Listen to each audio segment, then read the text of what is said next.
Well, the game didn't really go the way that we all thought.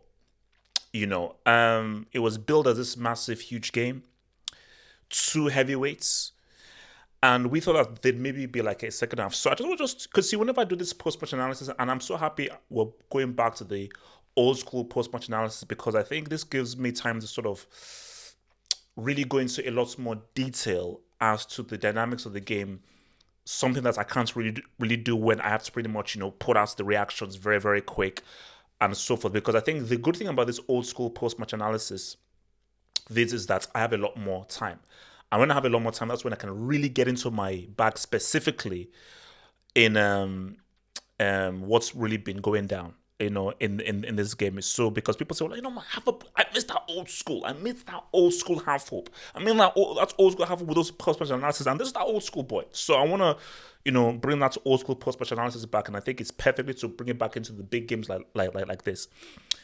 So for me, you cannot look past the Tuchel narrative. But what I don't want us to do is for this whole thing to really be about Tuchel, because it isn't just about Tuchel. It is about what I believe right now is the best team in the world. I think for the start of the season, I said it was Napoli. Then Arsenal crept in. Maybe Arsenal just crept in past Napoli. But I think right now, I don't think there is a more complete team that is firing on all cylinders from defense, keeper, midfield to attack than City is now. And I think that what you saw specifically in the second half as well is City at their very best. And I just think that it is crazy to say this because of what Bayern Munich is, because of what Bayern Munich represents, and because of what we expect of Bayern Munich and what we expected of Bayern Munich coming into this game. It is crazy to say this. And I even feel mad even when I'm about to utter these words. But there really seems to be a gulf in class between Bayern Munich and City. There seems to be a gulf in class because City made Bayern look small. Can be real. They made Bayern look small because Bayern couldn't figure anything out. Because by the time we got to like halftime, and in a few minutes of the second half, I was like, okay, let me see whether Bayern will have a few chances. They had a few chances. And by the time we got to like 25 minutes into the second half, I was like, okay, yes, City have figured out Bayern. Bayern cannot figure out Man City. Because I always look at football games on like a macro level in terms of what is the storyline of the game and what is the kind of overall tapestry of this football match. And when you're just looking at the general storyline of this game, it's Bayern Munich do not know how to play the false nine. And if you're running with a false nine, you need to know how to play the false nine. I say this again, and it sounds like a broken record, but I'm going to say it again for the kids in the back.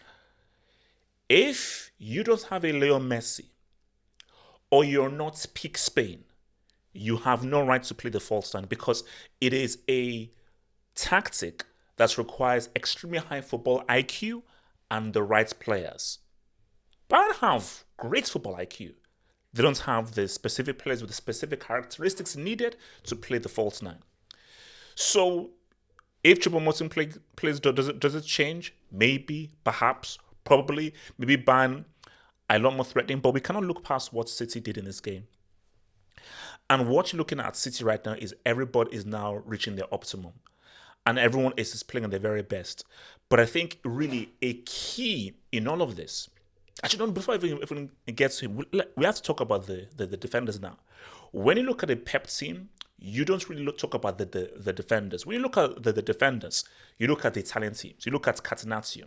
Because Pep's philosophy is really about possession and an attack and really, really offensive and always very positive. There's never a Pep team that you see that sits back and allows pressure to come onto them. But City's defensive display was money. And you've got to say to yourself that Ake was outstanding. Ake and Diaz, both of them together, Ake and Diaz was outstanding. Everybody was amazing, but Ake and Diaz, they are absolutely outstanding. And they were completely and totally superb.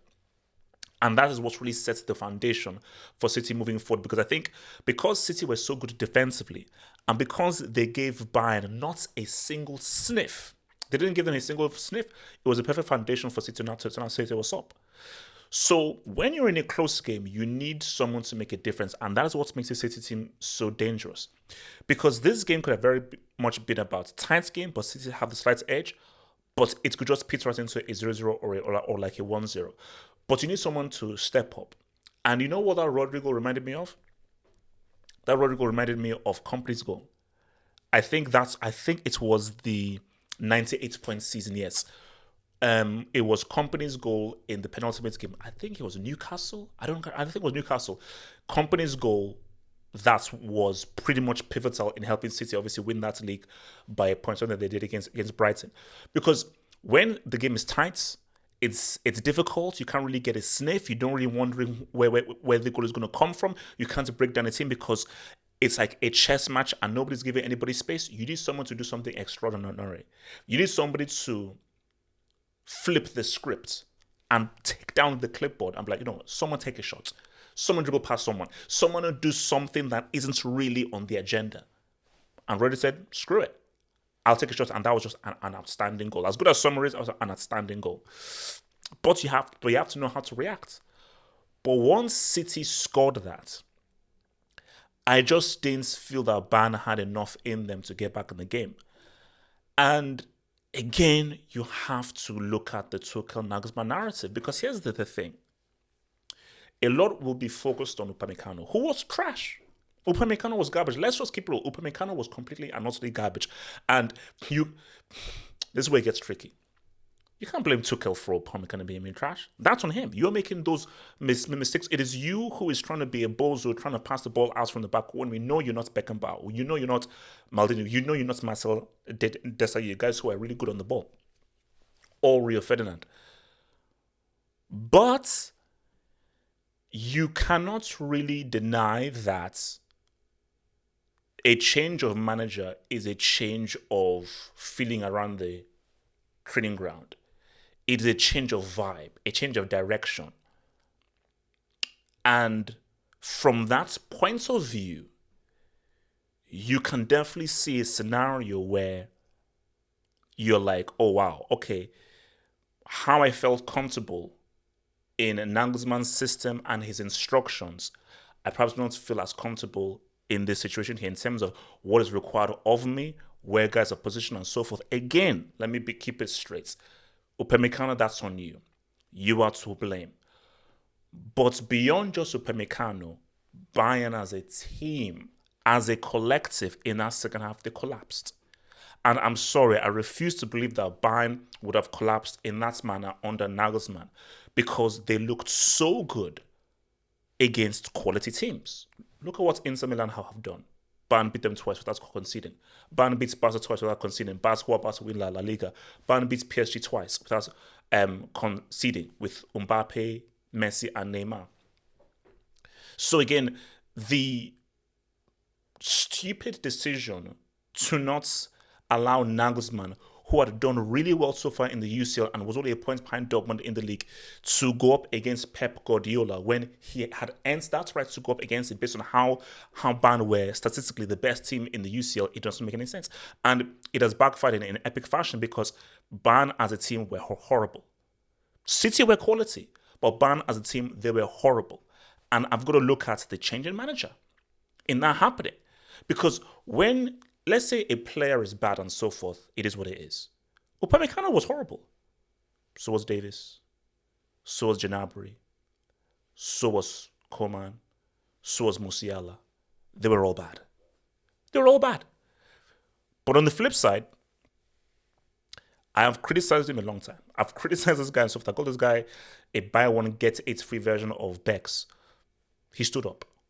Like Grealish for the last games for City has been really, really good. And I think you're now seeing why Pep wanted him. And I'm surprised by just how well Grealish has looked.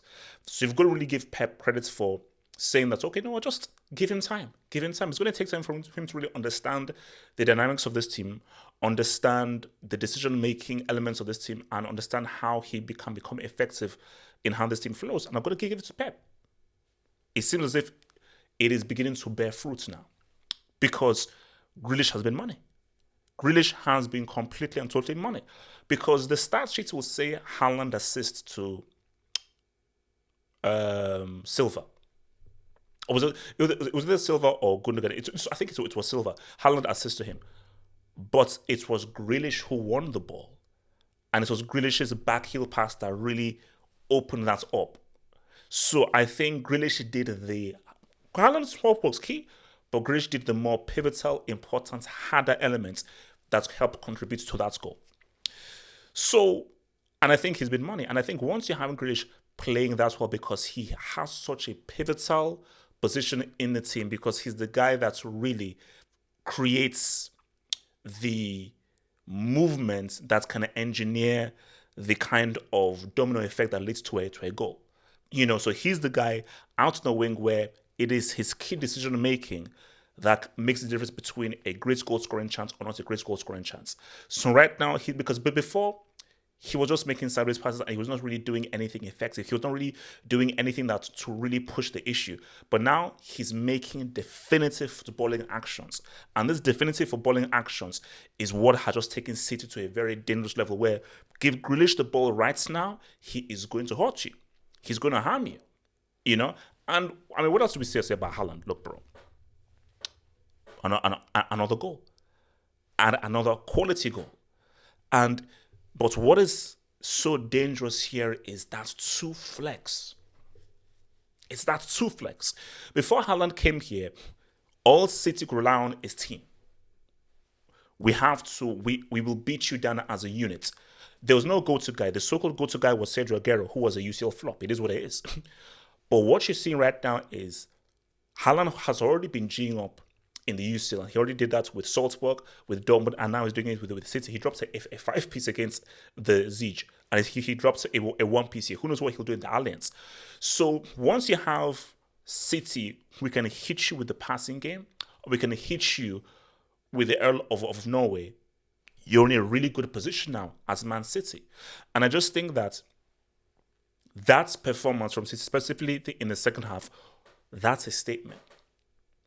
Because it's a statement saying that if we play at our very best, nobody can beat us. And in my view, if City play at their very best and they make no defensive mistakes, nobody can beat them. Because if they play that well defensively in terms of pressing, denying people space, shutting down the passing channels of teams, winning your 1v1 battles, making key blocks, and if they're able to be as creative going forward, either with Haaland or without Haaland, and if Grealish can be as effective as he is and can really be the guy that is really making things happen on that flank, I don't know how you beat these guys. I don't know how you beat these guys. Pep Guardiola's team, they are looking extremely dangerous. They're looking extremely dangerous. It's a statement out there.